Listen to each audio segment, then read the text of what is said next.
Et coucou tout le monde, j'espère que vous allez bien. Bienvenue sur cette vidéo Flow the Show. Aujourd'hui, nous allons parler de parentalité, d'éducation, mais je vais pas vous faire un cours d'éducation positive ou d'éducation de parentalité consciente ou de mindfulness en éducation. J'ai juste envie, j'ai simplement envie, une toute petite ambition, d'élargir vos esprits, de vous amener à voir encore plus grand. Parce que ce que je constate à travers les réseaux sociaux, à travers les personnes qui m'entourent et à travers ma propre expérience, c'est qu'on a tendance à se mettre dans une catégorie. Moi, je suis parent qui fait ça, moi, je suis parent qui fait ça. Et j'ai envie qu'on casse un petit peu ces barrières et qu'on aille voir un peu plus loin dans ce qu'on désire pour nos enfants, ce qu'on désire réellement pour nos enfants. Peu importe à quelle éducation vous avez adhéré. Pourquoi est-ce que je parle de ça aujourd'hui? Parce que ça bout en moi depuis plusieurs semaines, plusieurs mois. Et largement inspiré par le réseau Instagram. Pour moi, Instagram est un réseau hyper intéressant, c'est un laboratoire humain. Et c'est intéressant de voir la tendance, comment est-ce que les choses évoluent. Et en 3 ans de vie de mon fils, bientôt 3 ans de vie de mon fils, les choses ont beaucoup évolué. Quand il est né, c'était l'éducation positive, l'éducation bienveillante qui décernait la médaille d'or, où on voyait défiler des images de familles parfaites, de mamans parfaites, de papas parfaits, d'enfants habillés parfaitement, de chambres rangées parfaitement à la Montessori. Et aujourd'hui, on transitionne vers l'imperfection, où on célèbre les cuisines pas rangées, les salons pas rangés, les chambres pas rangées. Donc où il y a un peu une revendication de dire, nous, on fait de notre mieux, on n'est pas parfait. Est-ce que c'est mieux? Je sais pas. C'est cette idée de perfection qui me turlupine. Parce que on est parti d'une image de perfection à une image d'imperfection. C'est comme si dans cette imperfection on était parfait, parce que nous on est parfait parce qu'on est imparfait. Et en fait ça me turlupine, mais ça m'énerve en même temps. Parce qu'on n'est pas mieux, on n'a pas évolué. Il y a une transition, quelque part on n'a pas évolué. Et pourquoi on n'a pas évolué? Parce que pour moi, ce que j'en retiens, ce que j'en extrais, c'est que qu'on vive dans la perfection, ou on vit sur une scène de shooting quotidienne parfaite, ou qu'on vive sur une scène de shooting imparfaite, on vit à travers le regard des autres. Ok. Et ça, bien sûr, c'est jamais bon, parce qu'on vit pas en respectant. Peut-être qu'on le vit quand même un petit peu, mais ce qui domine, c'est ce qu'on va pouvoir montrer aux autres. Et bien sûr, c'est le risque lorsqu'on s'expose sur les réseaux sociaux. Parce qu'on s'expose sur les réseaux sociaux pour inspirer. Cette inspiration, pour inspirer, pour construire une communauté, etc. Cette inspiration peut nous amener à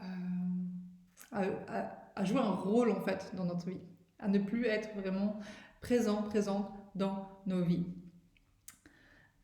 Vous allez peut-être vous dire, mais là, Flo, l'éducation positive, c'est pas exactement ça. Là, tu nous as un peu catégorisé avec la perfection. Je suis pas en train de faire un cours d'éducation positive et je suis pas en train de démonter l'éducation positive non plus. J'ai lu une quantité de livres d'éducation positive. Je pense qu'avant que notre premier fils Tom décède et naisse, j'avais lu tous les livres d'éducation positive qui existent, tous les livres de neurosciences qui existent, dans l'idée de de devenir une maman parfaite quelque part, mais pas une maman parfaite pour le regard des autres, mais pour me dire, mais j'ai envie de réussir mon fils, j'ai envie de lui donner le meilleur, j'ai envie de désapprendre ce que j'ai appris, j'ai pas envie de l'éduquer, de l'éduquer, j'ai même pas envie de l'éduquer, j'ai envie de le faire fleurir, j'ai envie qu'il se développe, j'ai envie qu'il évolue. Et j'avais besoin d'outils, parce que j'ai grandi avec beaucoup de belles choses, mais au niveau de l'éducation quotidienne, il y avait beaucoup d'autorité. Okay, et je savais que j'avais pas envie d'aller vers ça, mais je ne savais pas comment faire. Donc ces livres d'éducation positive m'ont inspiré. Ils m'ont montré qu'il y avait une autre façon de faire.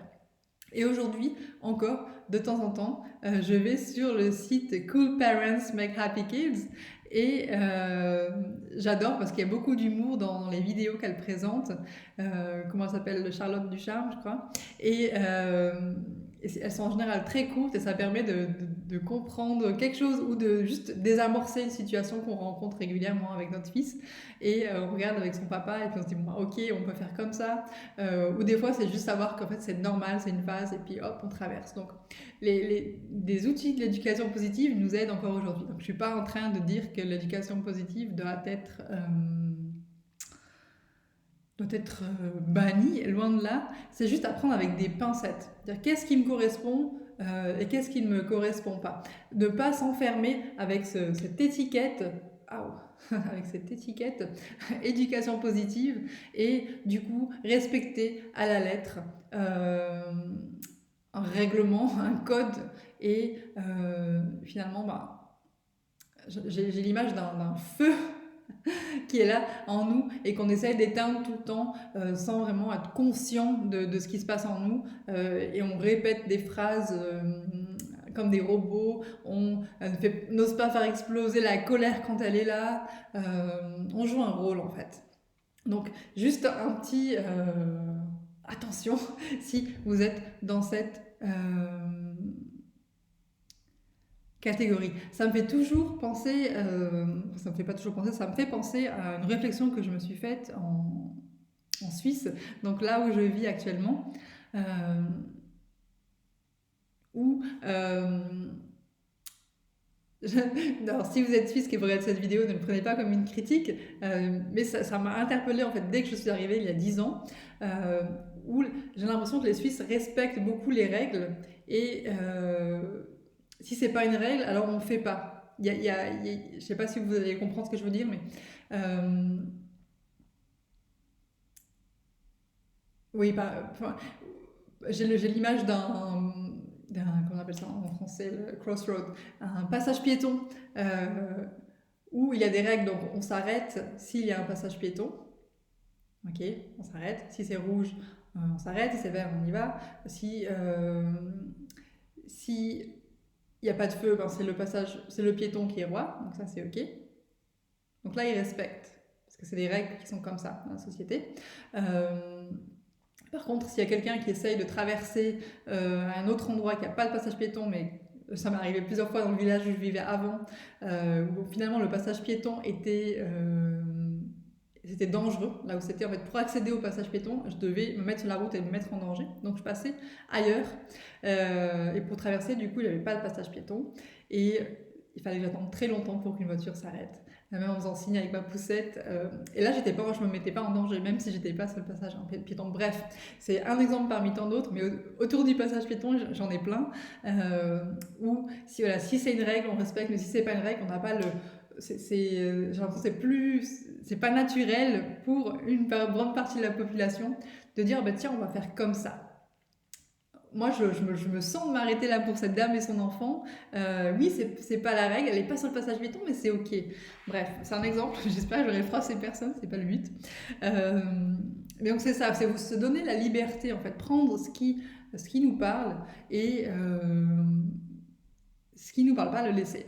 Pourquoi est-ce que je parle de ça? Parce que maintenant, on est en train de faire une transition vers la parentalité consciente, la parentalité peut-être un peu plus intuitive.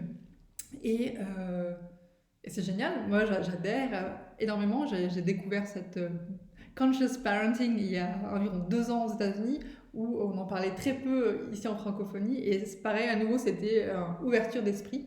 Je me suis dit, waouh, encore quelque chose de plus profond, et là, j'ai senti que c'était vraiment aligné avec qui je suis et ce que je transmets. Où finalement, chaque challenge, chaque difficulté qu'on va rencontrer avec notre enfant va nous permettre d'évoluer nous personnellement en tant que personne, en tant qu'adulte, et faire évoluer la situation avec notre enfant. Donc l'idée, c'est que notre enfant nous guide et que finalement, on n'est pas juste là à essayer de résoudre le problème avec l'enfant, mais c'est du global. C'est la famille, c'est les parents qui sont aussi concernés. C'est comprendre pourquoi est-ce que j'essaie d'un coup ces excès de colère, pourquoi est-ce qu'une situation va me mettre en rôle plus qu'une autre, qu'est-ce que ça réveille en moi, quelle douleur, quel mauvais souvenir, quel traumatisme, quelle peur, enfin bref, plein de choses. Donc c'est aussi intéressant. Ok, donc éducation positive et éducation consciente, cool. C'est pas de ça que je vais vous parler en fait aujourd'hui.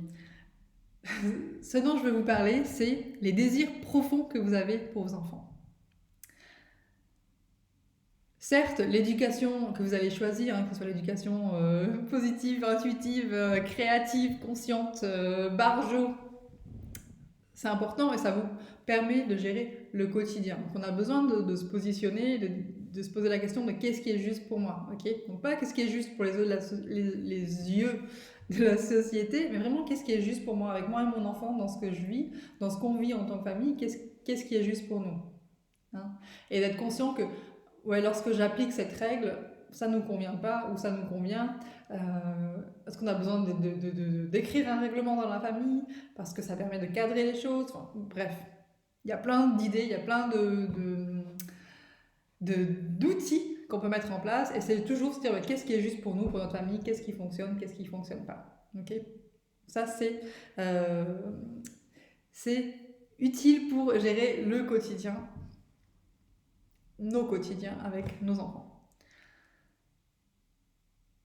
Maintenant, j'ai envie d'aborder cette grande vision. On passe de la petite vision du quotidien à la grande vision. Qu'est-ce que vous désirez pour vos enfants? Qu'est-ce que vous avez envie de transmettre à vos enfants? Parce que les éducations mentionnées avant peuvent nous mettre dans cette petite boîte où on est justement la tête sur le guidon.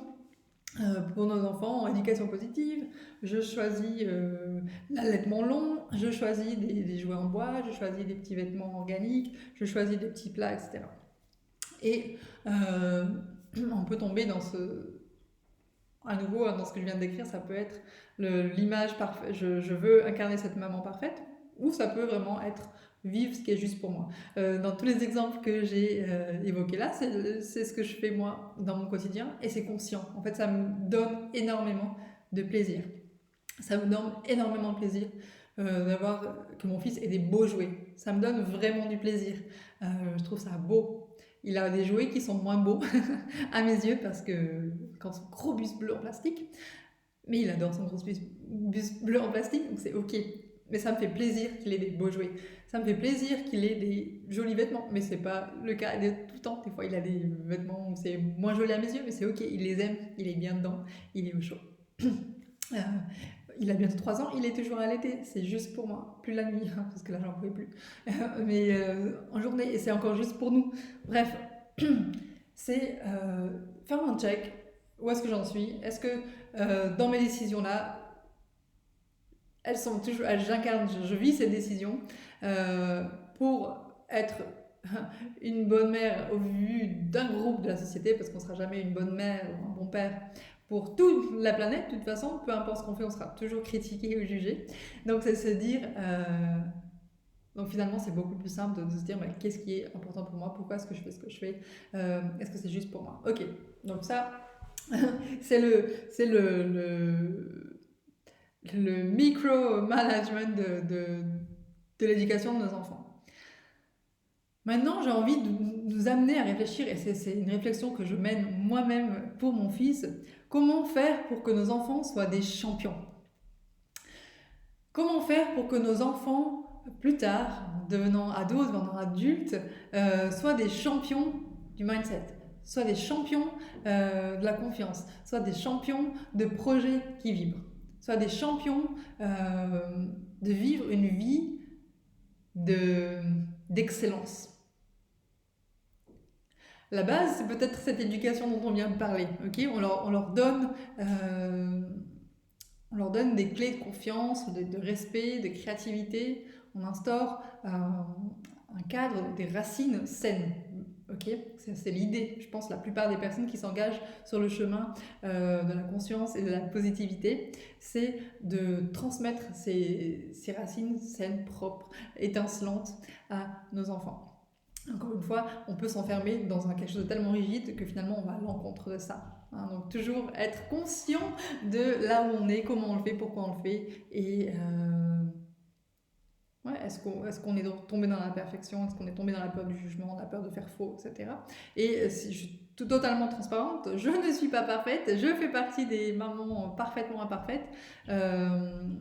Et je suis en chemin et je me pose des questions et je me dis parfois, mais attends, là, pourquoi tu fais ça? Est-ce que tu as peur d'être jugée? Et clairement, des fois, j'ai des comportements suivant où on est qui ne sont pas les comportements que j'aimerais avoir parce que je suis dans un environnement où je me sens jugée, où je modifie mon comportement et dès que je m'en rends compte, je change pour honorer qui je suis, ma vérité.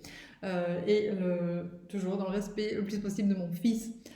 N'empêche que je ne suis pas un robot et que parfois j'ai peur du rejet, j'ai peur de la critique et que parfois sur les places de jeu des parents qui nous balancent des trucs et on est là waouh comment je gère, on n'a pas le temps de réfléchir, on a des réactions impulsives et bref. Donc je suis aussi en chemin. C'est toujours délicat je pense pour les personnes comme moi qui transmettent des messages comme je le fais à l'instant, c'est pas parce qu'on transmet un message qu'on est dans la perfection. Et ça, c'est aussi quelque chose que j'observe dans des personnes, des clientes que j'accompagne, qui sont, par exemple, justement dans le domaine de la parentalité ou d'autres domaines, qui finalement ont l'impression qu'elles doivent être parfaites parce qu'elles sont dans ce domaine. Mais non, on est tous et tout en chemin. Enfin, je veux dire, on n'est pas des robots. Donc, on va en venir à cette big picture. Cette big picture, c'est cette excellence qu'on souhaite incarner à nos enfants. Comment est-ce qu'on fait? Comment est-ce qu'on fait pour transmettre ça? Il n'y a pas de garantie pour rien, ok? C'est pas parce qu'on va, à nouveau, hein, ce que je vais vous transmettre là, l'idée c'est pas de faire une checklist et puis de le faire reproduire pour être la maman parfaite et pour avoir un enfant parfait. On ne contrôle pas notre enfant a son propre chemin à vivre. Cependant, je suis convaincue qu'on peut leur donner une base et cette ouverture. Donc c'est pas juste la base, mais c'est cette ouverture. Pour moi, il y a les racines, mais il y a aussi l'ouverture au niveau du cœur et au niveau de la tête. Le mindset et le heart set, comme disent les Américains. Comment est-ce qu'on peut faire ça? Donc je suis actuellement dans cette réflexion, en fait, depuis qu'Eliot est né, mais davantage alors qu'il grandit maintenant, au niveau de son éducation, au niveau des écoles, qu'est-ce que je souhaite pour lui. Et là où j'en viens avec ça, avant de vous donner quelques exemples, c'est qu'il est impératif que nous, adultes, que nous, les parents, on cultive ce mindset, ce heart set, qu'on cultive cette ouverture d'esprit, qu'on cultive le risque, hein, donc vivre un risque, prendre des risques, se montrer, donc se montrer, ça ne veut pas dire se faire des selfies sur Instagram, c'est pas ça que je dis, mais oser faire entendre notre voix, oser montrer notre créativité, bref, ne pas se cacher. Parce que si c'est ça qu'on souhaite pour nos enfants, on se doit de leur montrer l'exemple. Et c'est là où la parentalité consciente est intéressante d'ailleurs, parce qu'elle met la lumière sur ça, hein, sur le parent comme influenceur de l'enfant. Souvent, on veut que notre enfant soit heureux. Ça, c'est ce qu'on entend tout le temps. Qu'est-ce que tu souhaites pour tes enfants qu'ils soient heureux? Qu'est-ce que ça veut dire qu'ils soient heureux? Qu'il soit résilient, moi c'est ce que je souhaite, qu'il soit résilient, qu'il croit en ses rêves les plus fous, qu'il ose, parce qu'on peut croire en ses rêves mais c'est pas oser, donc qu'il croit en ses rêves et qu'il ose expérimenter, qu'il ose échouer, qu'il voit vraiment que l'échec est une expérience, que chaque expérience amène potentiellement à une découverte, etc. Donc nous, en tant que parents, si Donc c'est ça que je veux dire, voilà, j'ai perdu le fil. On peut avoir un rêve pour nos enfants, que notre enfant soit heureux, que notre enfant ait un bon job, que notre enfant ait une maison, et c'est les choses que nous on a héritées, qu'il soit en sécurité. Et finalement ça veut rien dire. Parce que c'est ce que nous on souhaite, et on n'a pas demandé à notre enfant ce que lui souhaite. Que je souhaite que tu sois heureux, mon fils, je souhaite que tu sois heureuse, ma fille. Mais qu'est-ce que ça veut dire être heureux? Peut-être que la définition du bonheur du parent n'est pas la même définition du bonheur de l'enfant. Euh, donc, ce qui est important pour moi, c'est cette ouverture donc, d'esprit. Dire, pour que mon fils, pour que ma fille ait cette ouverture d'esprit, qu'est-ce qui me semble important pour moi? Qu'est-ce qui me semble crucial pour moi? Pour moi, une des choses numéro une, c'était... en fait, c'est numéro une, c'est même pas dans l'ordre de... C'est même pas dans l'ordre d'importance, mais c'est le premier qui m'est venu, vu que je suis là où je suis, c'était de changer de lieu de vie. Euh, Pas que là où on vivait avant, c'était correct, c'était un appartement propre, moderne, neuf, euh, dans un village. Euh, Par contre, moi, je ne m'y sentais pas à ma place. J'aimais la forêt, mais j'aimais rien d'autre. Donc, ça faisait 2 ans que j'en pouvais plus. J'avais vraiment envie de quitter ce lieu. Et donc, d'avoir pris le risque d'aller ailleurs.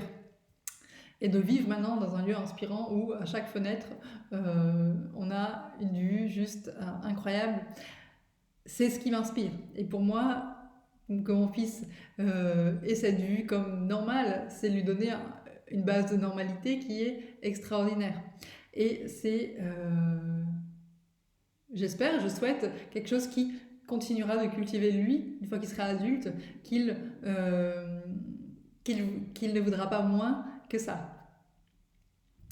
Ensuite, une des autres choses pour moi, c'est qu'ils vivent dans donc si on continue avec ce lieu, un lieu qui soit agréable, un lieu où il se sente vraiment chez lui, où il est la place pour créer, la place pour bouger, où il y ait une certaine organisation, que les choses soient assez structurées pour qu'il soit autonome. Et c'est le cas, il est hyper autonome dans notre logement. Et également un lieu où il y ait, je veux dire ça en numéro 3, un lieu où il n'y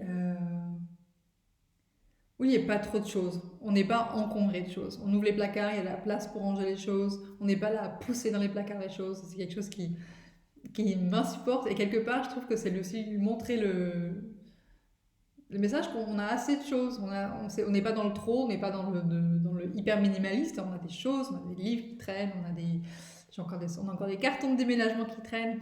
Mais on n'est pas dans le trop, et on n'est pas non plus dans la restriction. On est dans une sorte d'équilibre pour nous.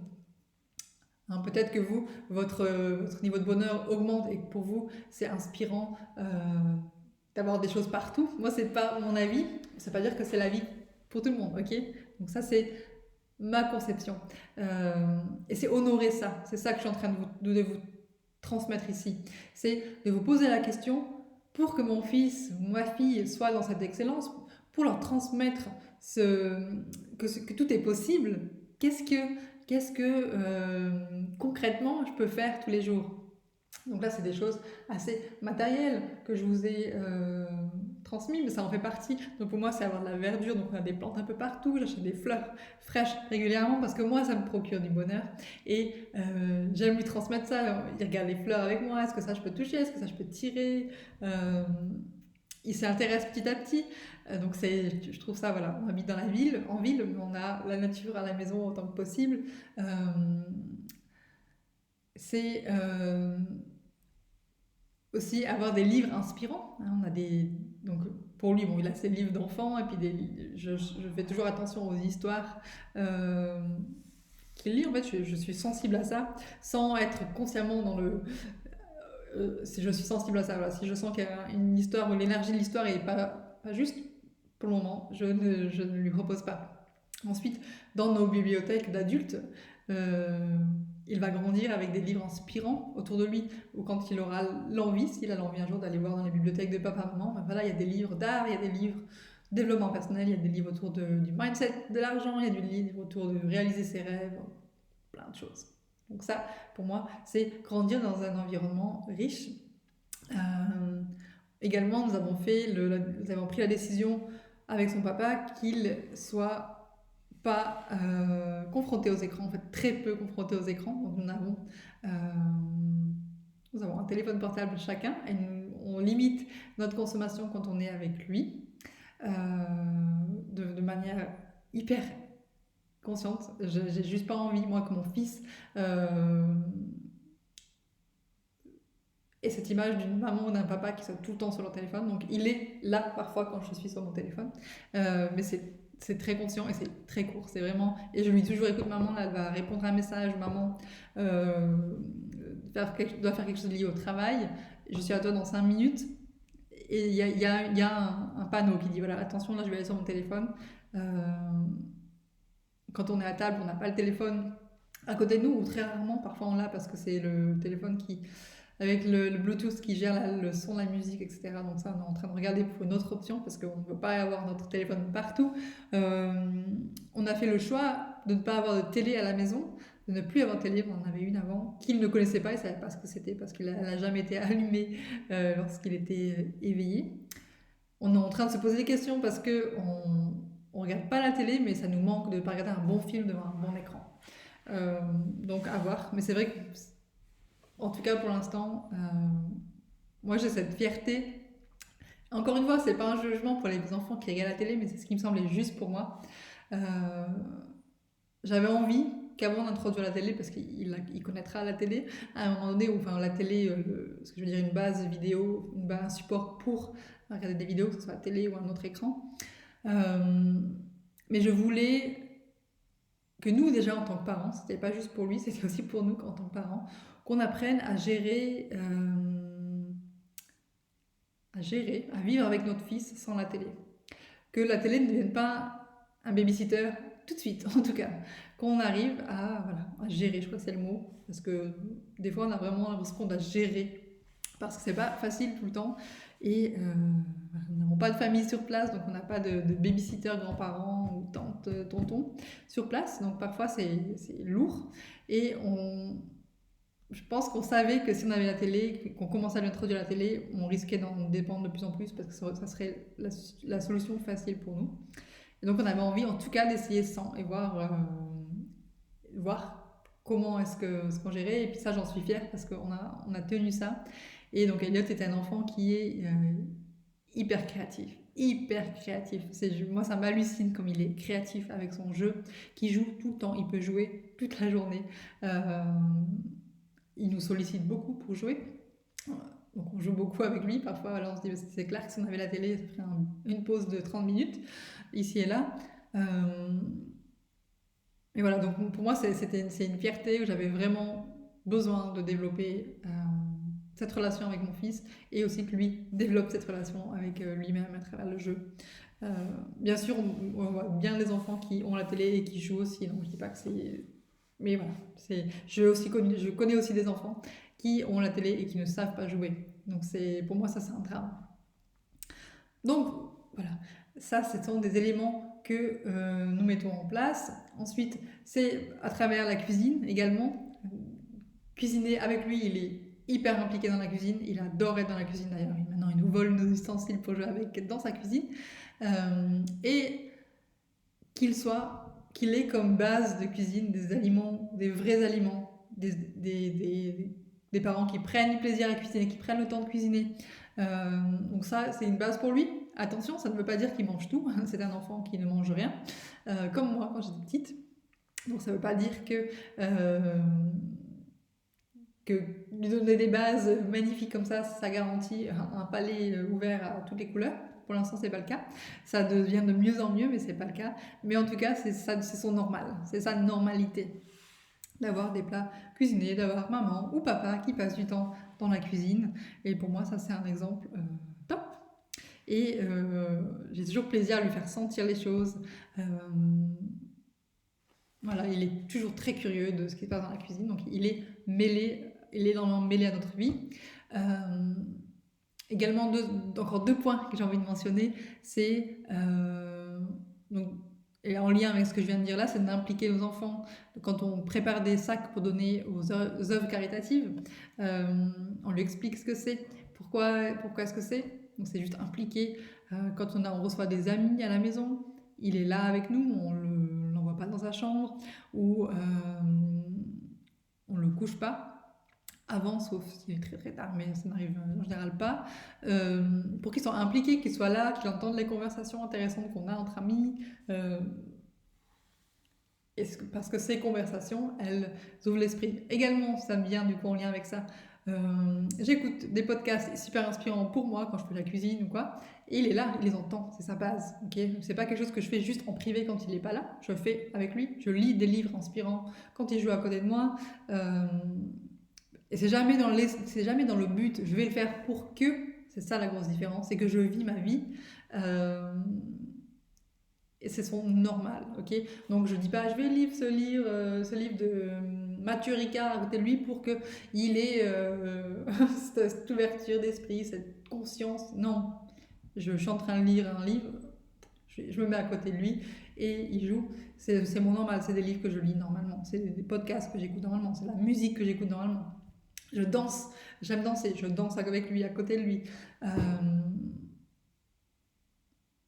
voilà, j'ai pas mal débité. Combien de temps la vidéo? Ouais, 30 minutes. Je savais que ça allait être plus long, c'est pour ça que j'ai pas fait une vidéo Instagram. Je sais pas si cela vous inspire, je sais pas si vous comprenez là où je veux en venir. L'idée dans tout ça, c'est de dire en fait, qu'est-ce que je souhaite vraiment transmettre à mon fils, à mon enfant, parce que c'est peut-être pas un garçon, à mon fils, à ma fille, à mon enfant, à mes enfants, qu'est-ce que je souhaite transmettre. J'ai envie qu'elle soit, lui donner quoi comme clé dans la vie, hein. Moi, donc vous avez peut-être compris, moi ce que j'ai envie de lui donner, c'est l'accès à du beau, l'accès à du, pas juste à du basique, mais à du waouh. J'ai envie qu'il apprécie des choses de la vie, les plantes, les fleurs, la nourriture. J'ai envie qu'il apprécie l'art, la créativité, les mouvements avec son corps, la spontanéité. J'ai envie qu'il ait cette ouverture d'esprit, ce positif, qu'il développe ce mindset et ce heartset, cette générosité. Euh, Ce sont des choses qui me tiennent à cœur. Est-ce que je vais relever le pari? Est-ce que il va ticker toutes les cases? Je sais pas, sûrement pas, sûrement que ce sera pas tout. Et peut-être qu'il y aura des choses où je me dirai, oh mince, j'aurais tellement voulu que, mais c'est son chemin. Moi, je lui donne cette base, euh, et j'ai vraiment envie de lui donner cette base de ce qui est possible, et que sa normalité à lui, elle soit déjà grandiose en fait. C'est ça que je suis en train de transmettre. Et donc plus que de me dire je fais de l'éducation positive ou je fais de l'éducation consciente ou je fais de l'éducation schmilblick, non. Oui, je suis inspirée de choses que je lis partout, donc ces domaines-là en font partie. Mais c'est vraiment me connecter à moi et à mon mari également. Euh, Qu'est-ce que nous souhaitons transmettre à nos enfants? Qu'est-ce, pour qu'il soit un homme, pour qu'il devienne un homme responsable, heureux, joyeux, créatif, euh, tout ce qu'on peut mettre dans ce qu'on souhaite pour nos enfants, qu'est-ce que je peux lui donner comme base? Et pour moi, la base, c'est l'exemple que nous, on donne en tant que parents. Si tous les soirs, on rentre en tant que parents et qu'on fait la tête, si dès que notre enfant nous charrie un petit peu, on pète un câble et qu'on se remet jamais en question et que c'est la normalité pour notre enfant. Si tous les jours on sert à notre enfant des nuggets et des pâtes parce qu'il n'y a que ça qu'il veut manger, si il vit dans un environnement qui n'est pas inspirant, avec, j'en sais rien, moi, ce qui pourrait ne pas être inspirant. Et là, ce que je suis en train de vous dire avec le lieu, parce que peut-être que vous dites, ouais, mais toi, t'es dans ce bel appartement, avec vue sur toute la ville, c'est cool pour toi. Ce que j'aimerais dire à ça, c'est qu'il ne suffit pas de vivre dans un appartement comme le mien. En fait, j'ai envie de dire plusieurs choses par rapport à ça. Donc là, ce que je viens de dire, on peut vivre dans un environnement où on n'a peut-être pas une vue aussi grandiose, ok. Mais se dire, ben, dans ce que j'ai, qu'est-ce que je peux faire pour rendre cet environnement le plus inspirant possible, hein. Il y a 50 000 histoires, témoignages de personnes qui n'ont pas vécu dans des châteaux et qui réussissent, ok. Donc c'est, je veux dire, dans ce que j'ai, qu'est-ce que je peux faire déjà, qu'est-ce que je peux transformer. Moi, c'est toujours ce que je dis, même quand tu parles de l'égalité des femmes, je passe du coq à l'âne, mais c'est pareil, pas grave, pour moi, il y a un lien. C'est dire, oui, on peut se battre pour l'égalité des femmes, et on devrait, mais ce que j'invite toujours les femmes, c'est de dire, mais dans la marge de manœuvre qu'on a, qu'est-ce que tu n'utilises pas? Quelle est la place que tu n'utilises pas dans tes droits actuels? Bien sûr, on doit aspirer à plus, et c'est juste voilà, aberrant. Je suis féministe ou égalitiste, je sais pas comment on dit ça.